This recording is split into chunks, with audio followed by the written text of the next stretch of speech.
Secondly તમે જે પ્રશ્ન મને કર્યો છે તો હું તમને એક પ્રશ્ન કરવા માગું છું કે તમે જ્યારે પણ પોતાના હાથમાં રાઇફલ પકડો છો તો તમને શું ફિલિંગ મહેસૂસ થાય છે? એક રાઇફલ શૂટર પોતાને હંમેશા સ્ટ્રોંગ અને તાકાતવર મહેસૂસ કરે છે. તો રાઇફલ શૂટિંગ બહુ સ્ટ્રોંગ ગેમ છે અને હું તો એમ કહું છું કે આ દેશના દરેક દીકરા દીકરીને રાઇફલ શૂટિંગ કમ્પલસરી કરાવવું જોઈએ ગવર્મેન્ટે.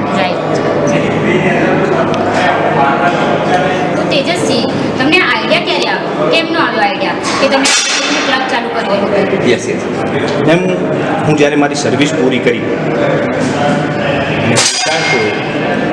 રિટાયર થયા પછી જ્યારે મેં અહીંયા મહેસાણામાં હું સેટલ થયો તો મેં એક વસ્તુ જ ઓબ્ઝર્વ કરી કે અત્યારે આપણી જે યંગ જનરેશન છે એ નશામાં અને હા મોબાઈલ જ્યારે પણ આપણે આપણા દીકરા દીકરીને જુઓ તો દરેક બાળકો અને ગલ્લા ઉપરથી માંડીને મેં મોહલ્લાના નાકા પણ જોયા કે છોકરાઓ બેસીને એ મોબાઈલની અંદર કંઈ ના કંઈ આખો દિવસ મોબાઈલ.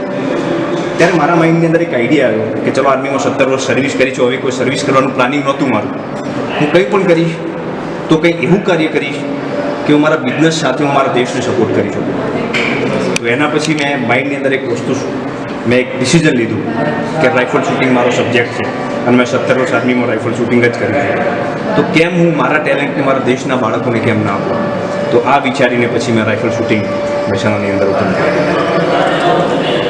તેજસ્વી, અમને એ જણાવો ને તમે કેટલી અચીવમેન્ટ કરેલું છે આમાં? હા મેમ, જ્યારે મેં અહીંયા રાઇફલ શૂટિંગ ક્લબ તો મને નહોતું લાગતું કે હું આ અચીવમેન્ટ હાસિલ કરીશ.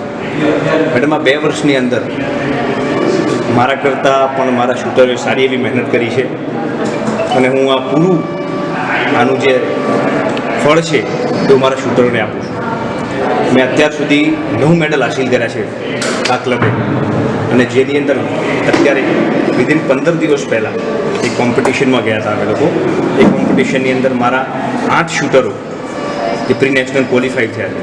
12માંથી 8 શૂટરોનું પ્રી નેશનલમાં ક્વોલિફાઈડ થવું એ મારા માટે બહુ બેસ્ટ અને હું એક્સિલન્ટ માનું છું પોતાની જાતે. બહુ જ મોટી વાત છે, 12માંથી 8. ધન્યવાદ. જય હિન્દ. તમે કેટલા ટાઈમથી અહીંયા આવો છો અને તમે કેટલા राज्य સુધી ગયેલા છો? मैं 2 साल हो गए यहाँ आते हुए और एक स्टेट कॉम्पिटिशन में खेल चुका हूँ. તમે કેટલા ટાઈમથી અહીંયા આવો છો અને કેટલું તમે શૂટ કરી રહ્યા છો અહીંયા અને કેવું ફીલ થાય છે અહીંયા? મારે અહીંયા 2 વર્ષ થઈ ગયા છે. હું ડેલી 3 કલાક પ્રેક્ટિસ કરું છું સવાર સાંજ. અને અહીંયા આવીને તમને કેવું ફીલ થાય છે? બહારની દુનિયા આપણે મોબાઈલમાં ઓનલાઈન વધારે રહે છે આજકાલ, પણ અહીંયા આવીને તમે લાઈવ કરી રહ્યા છો પરફોર્મન્સ, તમને કેવું ફીલ થાય છે અહીંયા? અહીંયા એક મેન્ટલ રિલેક્સેશન મળે છે, મગજની શાંતિ મળે છે.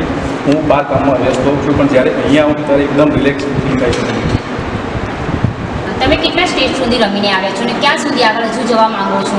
મેં 2020ની ગુજરાત સ્ટેટની ચેમ્પિયનશિપ ક્વોલિફાઈ કરી છે અને હું આવતા ઇન્ટરનેશનલ રમવા માટે રમું છું અને મને વિશ્વાસ છે કે હું ગોલ્ડ મેડલ લઈને આવીશ.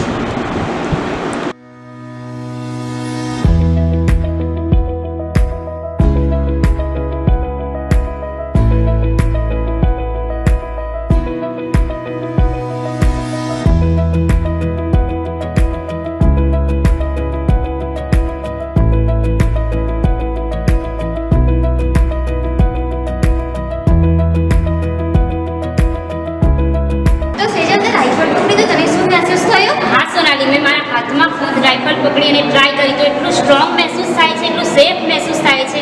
હું તો એ જ રિકમેન્ડ કરું છું હર એક નાગરિકને રાઇફલ શૂટિંગ ક્લાસ તો કરવા જ જોઈએ. જય હિન્દ, જય ભારત.